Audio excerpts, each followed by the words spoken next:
नाजरीन नवां खबर शेयर कंदासीं। मेहर खां रादो न्यूज़ जे रिपोर्टर शाहिद महेसर जी।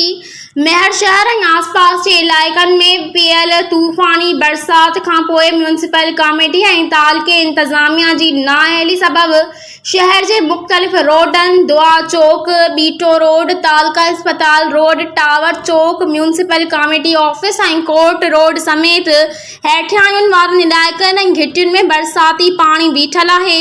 मेहर म्यूनिसिपल कमेटी तोड़ी तालका इंतज़ामिया बरसाती पाणी निकाल लाइ के जोगा उपाय न वरिता ऐं नालियुनि जी सफ़ाई न थियण करे केतिरनि ई कॉलोनियुनि में गंदगी वधी वई आहे, जंहिं सबबि शहरी सख़्त मुश्किलातुनि खे मुंहुं ॾियण लॻा आहिनि।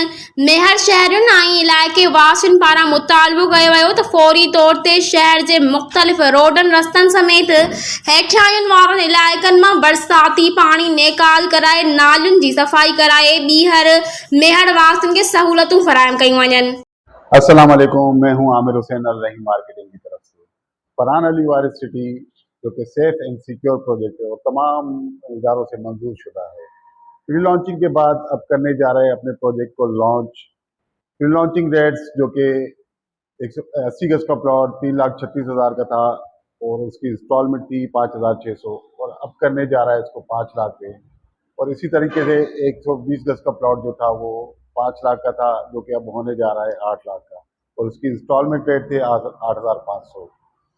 प्रोजेक्ट पर डेवलपमेंट का काम बहुत तेज़ी से जारी है, तो आज ही अपना प्लॉट जल्द अज जल्द बुक करवाएं 1 जून से पहले और अपना फ्यूचर सेव करें, अपने बच्चों का फ्यूचर सेव करें।